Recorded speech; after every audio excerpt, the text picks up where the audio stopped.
Suivons Balbuzard, compère, car je veux te montrer le lieu où il gîte. Il se nomme Porto Brasero, un lieu secret connu de lui seul et de ses hommes. C'est l'une des innombrables criques qui échancrent les îles de l'archipel d'Olman, de sinistre renom. Beaucoup de navires s'y échouent, car les hauts fonds et les récifs pullulent dans les parages. Parmi ces îles s'en trouve une île appelée l'île aux plumes.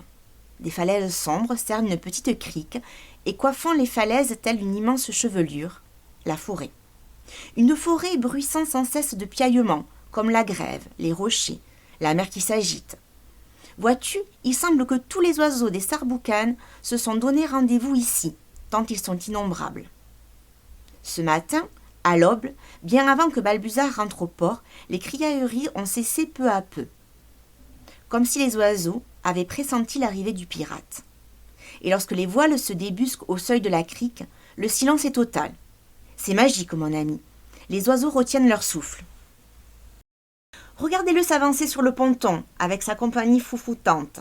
N'est-il pas magnifique, ce géant harnaché de cuir, de fer et de plumes? Il boite un peu, car il a reçu un coup à la cuisse.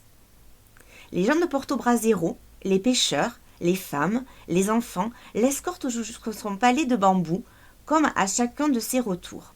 À l'allure fourbue de l'équipage, où manquent quelques hommes, on s'inquiète. Mais Balbuzard, montant sur son tonneau, compte à tous la bataille.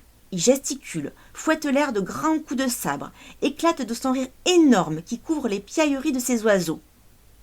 Avec sa bouche, il imite le bruit des canons. De sa botte repousse un boulet imaginaire.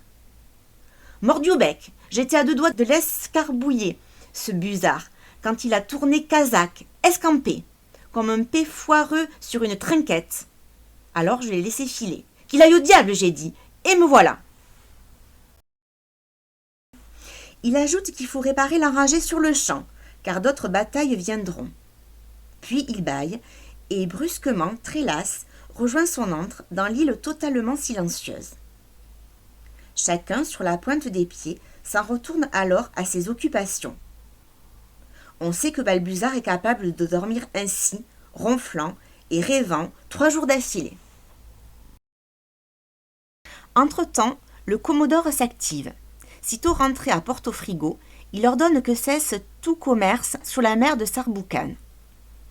Aucun navire ne partira de la nouvelle pépite, aucun n'y accostera. Ceux qui sont déjà en mer feront route vers le nord. Pas de proie, pas de prédateurs. Voilà la réflexion du Commodore. Au moins, ces satanés flibustiers ne trouveront rien à se mettre sous la dent et s'amolliront comme des courges sous le soleil des Sarboucanes. Les négociants protestent, mais Porto Frigo est sous l'autorité militaire. Chacun se plie à l'interdiction. Cela, tu t'en doutes, n'est que le début, car dans le secret absolu, le Commodore met en chantier le navire le plus colossal de tous les temps. Pas moins. À l'est de la ville, près des quais, on fait aménager une cale immense qui s'ouvre sur la mer. Les hautes murailles la surplombant seront gardées jour et nuit.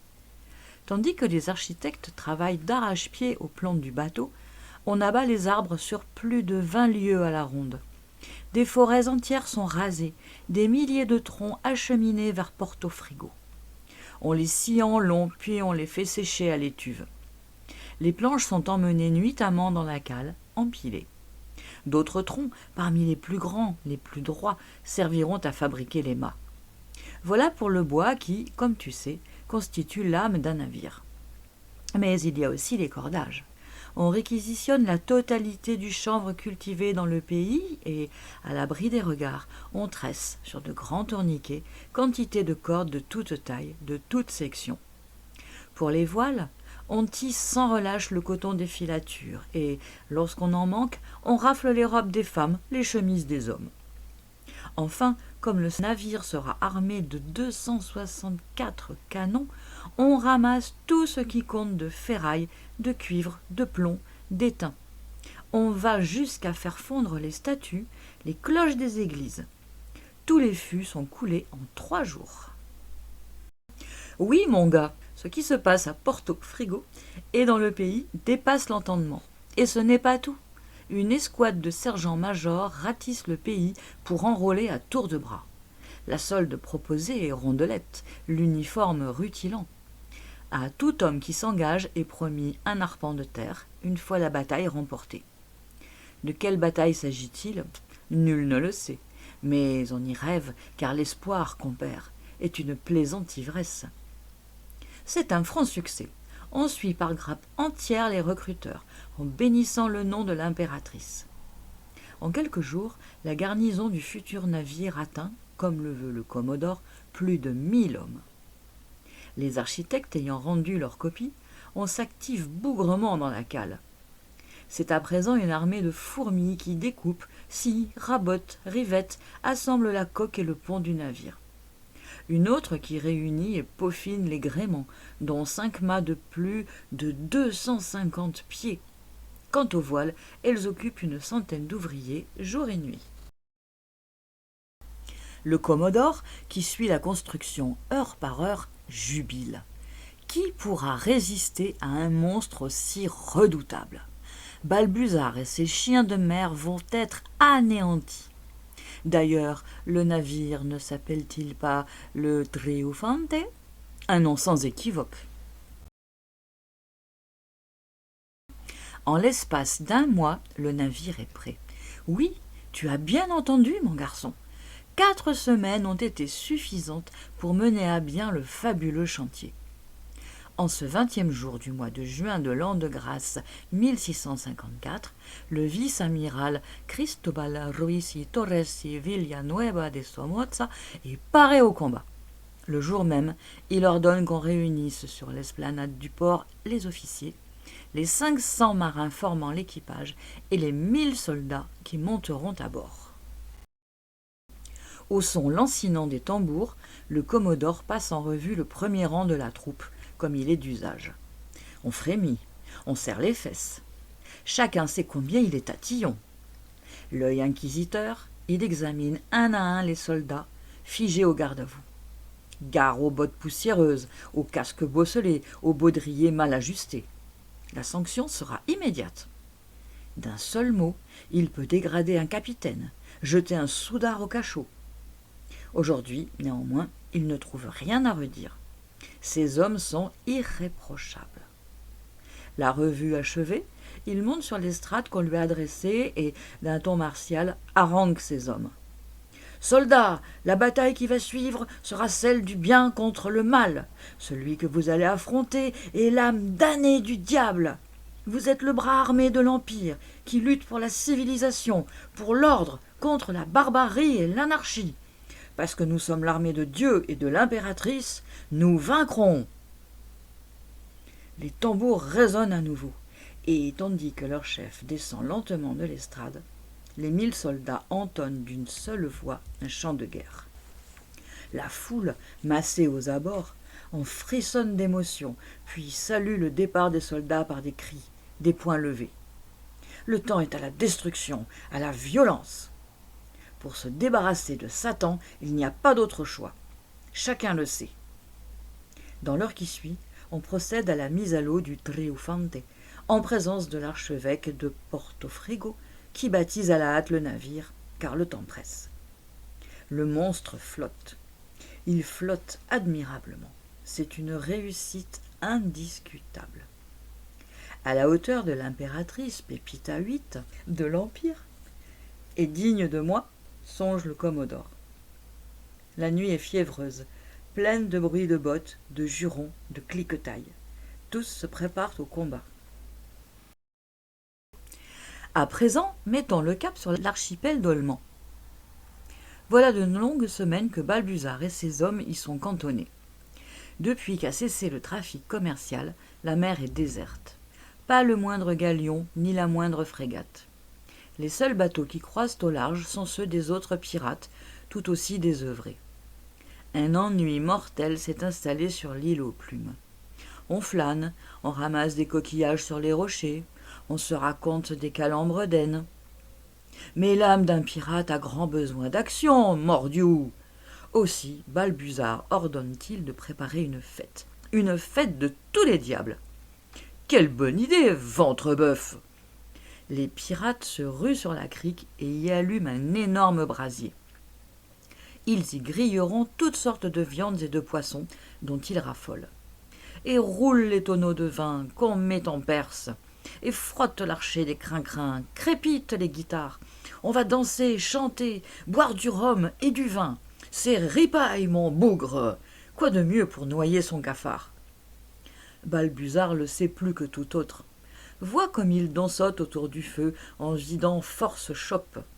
Regarde-le lutter avec ses hommes, bondir par-dessus les flammes du brasier. Il sera le dernier à s'écrouler de fatigue, j'en fais le pari. Mais qui parle de s'écrouler? Hommes, femmes et enfants, tous se jettent à corps perdu dans la bamboche. Même les chiens, les chats, même les oiseaux qui tournoient en spirale au-dessus de l'île. Ah, compère, de mémoire de pirate, cette fête-là dépasse tout ce qu'on a connu. Crois-moi, personne ne dormira cette nuit. C'est alors qu'un gamin se plante devant Balbuzard. « Chef, il y a une baleine, là. Une grosse qui bouche le ciel. Jamais vu une comme ça. » Balbuzard dévisage le marmot. Il a l'air sincère. « As-tu bu autre chose que du lait de chèvre, petit ?»« Non, ma mère veut pas. Viens voir, chef. » Balbuzard suit l'enfant, qui l'entraîne vers une corniche dominant la crique. Et sais-tu ce qu'il voit, mon drôle? Un gigantesque 5-mâts ancré au large, canon braqué vers l'île aux plumes. Tu as reconnu le Triomphanté, bien sûr. En une seule journée, il a rallié l'archipel d'Olman, guidé par une poignée de flibustiers repentis. Les maudits traîtres! À présent, planté dans la baie, le monstre nargue notre pirate de toute sa hauteur. Balbuzard se tait, effaré. « Regarde, chef, la baleine accouche !» crie l'enfant. Une chaloupe a été mise à l'eau et se dirige vers l'île. Sacré Dieu, voilà qui est curieux. Balbuzard descend la corniche et traverse la crique, escorté de ses pirates qu'il a alertés. Un pavillon blanc, tenu par un officier, flotte à l'avant de l'embarcation. À quelques pas du rivage, l'homme se dresse. « Au nom de Sa Majesté l'impératrice et du vice-amiral Cristobal Ruiz y Torres y Villanueva de Somoza, j'ai l'honneur de vous. Cesse de cacarder, grosse pintade. Ton vice-putois veut s'amuser à notre fête? Qu'il vienne, pestracaille. Il y a du rhum, de la musique et du lard. De vous convier à combattre notre Triomphanté, monsieur. Demain à l'aube. Le vaincu se soumettra au vainqueur, qui en fera ce que bon lui semblera. » Un silence glacial accueille ces fortes paroles. Puis Balbuzard s'avance dans la mer, jusqu'à toucher la proue de la chaloupe. Comme s'il allait l'empoigner et la retourner avec tous ses occupants. Ce n'est pas l'envie qui lui manque, mais il se contient. « Dis à ton peigne-cul galonné de mes fesses qu'il numérote ses abattis. Nous viendrons demain, wish, et nous coulerons votre coquille de noix ventre-chou. Aussi vrai que la mer est salée. » Un rire tonitruant secoue Balbuzard, et une pluie de cailloux venus de la plage s'abat sur la chaloupe, qui s'empresse de faire demi-tour. « Fichez le camp, chien galeux !» tonne Balbuzard. « Mère du brin, barbotine, salisson, et profitez bien de votre dernier sommeil, tas de gueusailles !» Tandis que derrière lui, ses hommes s'en retournent à la fête comme si rien ne s'était passé, Balbuzard suit des yeux la chaloupe qui s'évanouit dans l'obscurité. Son rire s'éteint peu à peu. Il contemple l'incroyable bâtiment. Est-il effrayé, notre cher géant? Va savoir, compère. De toute évidence, l'ennemi veut le faire disparaître une fois pour toutes. À son tour, il revient vers le brasier, près duquel les hommes parlent haut et fort. De quoi? Du combat du lendemain, pardieu! Eux qui crevaillaient d'ennui, les voilà ragaillardis. Malgré leur cerveau embrumé d'alcool, ils échafaudent 1000 plans. Ils tracent sur le sable la trajectoire des bateaux, la course des vents, les hauts fonds où ils emmèneront l'ennemi afin qu'il s'y fracasse. Nul ne doute de l'issue du combat. Balbuzard écoute, hoche la tête. Et puisque la victoire est certaine, il s'en va gamberger, dit-il, au sort des vaincus, une fois la bataille gagnée. On bugle des hurrahs, des « Sus à l'Empire !» et la beuverie se poursuit avec frénésie. Balbuzard, lui, est complètement dégrisé. D'un pas lent, accompagné par sa nuée d'oiseaux silencieux, il longe la grève et s'assied sur un rocher. Les 2 poings sous le menton, il fixe l'horizon, flanqué de l'énorme silhouette. Quel est donc ce bruit étrange qu'il perçoit soudain en prêtant l'oreille ? Une respiration monstrueuse s'exhalant dans la nuit. Quelque chose d'impitoyable. Une force dévastatrice, plus barbare qu'une horde sauvage. Ça avance sur la mer comme une brume mortelle. Balbuzard l'a parfois entendue au lointain. Mais cette fois, elle est là, toute proche. Balbuzard en est troublé. Si troublé que pour la première fois de sa vie, l'angoisse le gagne. Est-ce le triomphanté bardé de canons qui l'effraie ? Non, plutôt ce qu'il porte en lui. Le Commodore n'est pas qu'un adversaire. Il est l'effarante puissance de l'Empire, qui écrase toute résistance. L'Empire qui s'approprie mer, forêt, rivières, terres et hommes pour son seul profit, exterminant les gêneurs, ou, comme le Commodore l'a tenté avec lui, leur offrant d'être à son service. La guerre, Balbuzard sait faire. Mais comment résister à cet étau d'acier qui enserre et broie une à une ses proies ? Après les Sarboucanes, quelle autre terre l'Empire voudra-t-il conquérir ? Le monde entier, dis-tu, compère ? Assurément. Le monde, il s'en fichtre-fout bien, Balbuzard. Le sien, c'est Port-Brazero et l'île aux plumes. Rien d'autre. L'île et sa forêt de jade, où la lumière même peine à pénétrer. Les criques de sable gris que les vagues viennent friser d'écume. Les oiseaux, ses seuls amis, qui picorent sa barbe et lui sifflent aux oreilles. Et le vent gonflant les voiles de l'enragé. La mer le portant sur son dos sans effort, les embruns salés. Voilà le monde de Balbuzard. Et on voudrait le rayer de la carte sous prétexte qu'il embarrasse ? Crédiou, Balbuzard soudain se dresse et, les poings vers le ciel, pousse un long cri de fauve blessé. Un hurlement terrible, déchirant, où se mêlent tristesse et colère. Quand il a vidé tout l'air de ses poumons, enfin, il se tait. Il se sent mieux. Mais d'où lui vient la sensation d'être le dernier rempart avant que tout bascule ? Il se cale le dos sur un rocher plat, ferme les yeux. Réfléchir en dormant, compère, n'est pas à la portée de tous. Balbuzard, lui, sait faire. Sur le gaillard d'avant du Triomphante, le vice-amiral Cristobal Rius di I. Torres y Villanueva de Sonoza s'impatiente. Voilà 2 heures que son aide de camp l'a réveillé, afin qu'il puisse s'apprêter. Il a lustré ses bottes, fait briller les boutons dorés parsemant son uniforme, poudré sa perruque, lissé le fin duvet du tricorne, sans oublier sa paire de pistolets qu'il a graissés et chargés, ni son sabre qu'il a longuement aiguisé. Il est paré. Mais que le soleil se presse, studieux, le Commodore a hâte d'envoyer par le fond tout ce qui se présentera. Et il en espère du monde. Tous les pirates de la région vont se ruer sur le Triomphante. Alors, mes aïeux, quelle ventrée de boulets il leur servira, 264 canons vertuchous, de quoi hacher menu une meute de boucaniers. En attendant, il passe ses nerfs sur ses officiers comme à l'ordinaire. Balbuzard, lui, vient juste de se réveiller. Il bâille longuement, jette un œil à l'est, où le ciel est encore sombre.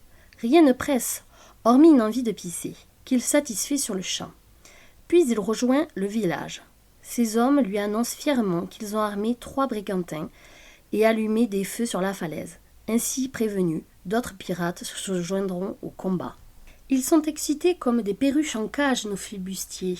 Le Commodore et ses soudards vont regretter le jour de leur naissance, Crédiou. Et leur fichu coq de noix ira rejoindre la pouscaille. On n'attend qu'une chose pour embarquer, l'ordre du chef. Lequel reste muet. D'un pas tranquille, il se dirige vers son palais de bambou. Les pirates l'observent, vaguement surpris. Sans doute va-t-il changer de chapeau, fourbir une dernière fois sabres et couteaux. Quand il revient, il tient une mallette de cuir à la main. Ah, tu te demandes ce qu'il mijote, mon drôle. Tu n'es pas le seul. Autour de lui, on s'inquiète de ce silence, de cette mallette, de son allure bonhomme, alors qu'il devrait hurler des ordres, s'agiter comme 10, galvaniser ses hommes. Cependant, puisqu'il s'avance jusqu'au ponton, on le suit, sans oser le questionner. Enfin, les voilà tous devant la mer, qui commence à luire à l'est. L'aube est là. Balbuzard se tourne vers ses compagnons. « J'ai décidé, mes amis, de combattre seul le Triomphante. À la force, je vais répondre par la ruse. Posez vos culs et laissez-moi faire, ce ne sera pas long. Les paroles de leur chef sont comme un coup de poignard dans le cœur de chacun. Balbuzard serait-il devenu fou? L'un après l'autre, il s'assoit, obéissant malgré tout. Sans mot dire, il regarde Balbuzard grimper dans une des barques, amarrée au ponton, et à grands coups d'aviron s'éloigner vers le large. Merdieu, c'est à n'y rien comprendre. Toi aussi, garçon, tu en restes bouche bée. Rivé à sa longue vue, le commodore s'alarme soudain. Que se passe-t-il donc dans la crique? Au lieu d'un brigantin ou deux surgissant d'une passe, il ne voit sur l'eau qu'un point minuscule. Un point qui grandit, jusqu'à devenir « Ah, ça par exemple, une barque !» Il plisse son œil, redoutable d'attention. Jarni bleu, c'est cette canaille de Balbuzard. Seule sa barcasse a ramé comme un beau diable. Le commodore se penche et d'une voix agacée. « Voulez-vous parlementer, monsieur Balbuzard? Avez-vous l'intention de vous rendre sans combattre ?» Nulle réponse. Le forban souque, toujours ferme, droit sur le triomphanté. Le commodore ne distingue que son dos massif et les deux avirons qui actionnent. Le vice-amiral hausse le ton. « Monsieur, je vous somme d'arrêter, sinon je me ferai contraint de vous envoyer par le fond. » Silence toujours. Alors le commodore se tourne vers son officier en second et hurle « Feu à volonté !» Et les canons se mettent à tonner. Autour de Balbuzard, les boulets sifflent, la mer se soulève en gerbes blanchâtres. Mais le pirate n'en a cure et poursuit sa course. « Rectifiez le tir !» braille le commodore. Il s'agace, l'emperruqué. « Que ces boulets de fonte fassent leur ouvrage. Il faut l'écrabouiller, ce barbare. Feu, feu, feu !» rugit-il. Entre-temps, Balbuzard est parvenu au flanc du triomphanté. Les canons grondent toujours, mais en pure perte. L'épaisse fumée le cache désormais à la vue de tous. Que va-t-il faire, notre pirate? Tu ne devines pas, compère? Eh bien, je vais te le dire, moi. Il vient de sortir de sa mallette de cuir un vilebrequin. Tu sais, un de ces outils qui servent à percer le bois. Puis il plonge sous la ligne de flottaison. Pour percer, il va percer le bougre. Wish! Balbuzard crible de trous la coque du triomphanté. Et il y va de bon cœur. Il perce à tour de bras, comme un pic vert s'attaquant à l'écorce d'un arbre. Perce, perce, perce, à n'en plus pouvoir. Et la mer s'engouffre dans les trous. Tu penses bien. La mer se régale des coques trouées. Écoute le mugissement de l'eau qui jaillit à l'intérieur du bâtiment. À chaque trou creusé par Balbuzard, la mer se précipite dans les cales avec fureur, avec bonheur. Sur son flanc, le bateau ressemble à une écumoire. Au bord, on ne se doute de rien. On continue à tirer des coups de canon au hasard. Le commodore trépigne de rage, menace la pendaison tous les canonniers qui continuent à rater leur cible. Surtout qu'à travers la fumée, il vient d'apercevoir la barque de son adversaire, qui s'éloigne tranquillement du triomphanté. Et cette fois, le commodore voit son visage. Balbuzard sourit. Il se permet même un petit salut de la main. « Ah, le fleu-flé-filou, les cornifleurs !» Le commodore s'apprête à prendre lui-même un mousquet pour faire feu sur l'énergumène. Soudain, une voix hurle « Voie d'eau à l'avant !» Puis une autre « Voie d'eau à l'arrière !» Enfin « Le bateau coule, sauve qui peut !» C'est vrai. Déjà le pont s'incline lentement. Le commodore se fige, la figure plus livide qu'un drap de lin. Il chancelle, s'agrippe au bastingage. Sur le navire, c'est la panique. Tout le monde se jette à l'eau. Ses officiers l'entourent, le pressent de sauter, lui aussi. Il sent des bras le saisir, le propulser dans les airs, comme si on voulait qu'il s'envole. Mais il tombe comme une pierre. Le triomphanté tarde heureusement à sombrer. Chacun se hâte de nager au plus loin, afin de n'être pas englouti par le tourbillon mortel. Un ultime soubresaut, et le bateau disparaît dans une énorme gerbe d'écume, avec un bruit monstrueux. Lorsqu'enfin le silence revient, une immense clameur s'élève. Sur l'île aux plumes, les pirates saluent le triomphe de leur chef. Puis ils bondissent dans des barques pour rejoindre Balbuzard et le fêter comme il se doit. Accroché à un tonneau, hagard, le commodore ne réalise pas encore ce qui vient d'arriver. C'est un cauchemar, on va le réveiller. Mais le bruit des vagues, le cri de ces goélands, tout cela est bien réel. Le vice-amiral n'est plus qu'un misérable Cristobal Ruiz y Torres y Villanueva de Somoza, transi jusqu'au fin fond des eaux, humilié, vaincu. Et tandis qu'il songe à se laisser glisser au fond de l'eau, une voix tonitruante rugit. « Viens donc, fringant matelot, j'ai une place de rameur pour toi, à ton tour de suer !» 2 bras puissants l'empoignent et le hissent dans la barque. On lui flanque un aviron dans chaque main et, d'une claque dans le dos, on lui ordonne de souquer. Et il souque, pardi. Sous l'œil amusé de son vainqueur, notre Balbuzard assis à l'arrière de l'embarcation. La victoire n'est grande que si elle est généreuse, mon ami.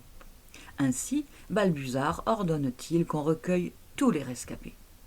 Dès que possible, on les entassera sur de grands radeaux de bambou qu'on mettra à la mer.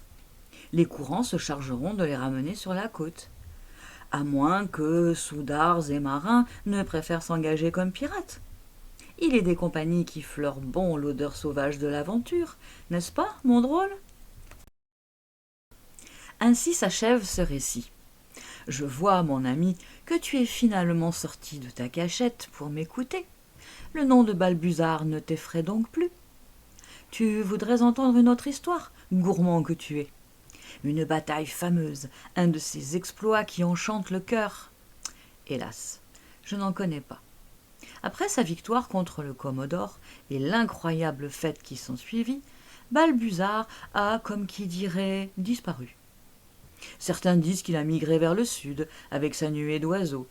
Selon d'autres, il a trouvé refuge sur une des innombrables îles des Sidobrelles et y vit seul, en ermite. J'ai entendu ici et là quantité de rumeurs sur son compte, aussi abondantes que les poils de sa barbe. J'ignore les raisons de son exil. Ce que je sais, c'est qu'il reste du Balbuzard en chacun de nous, comme un énorme rire qui court sur la mer, un fanal qui éclaire la nuit, comme des pépiments d'oiseaux au-dessus de nos têtes. Et cela, compère, il nous faut le garder précieusement.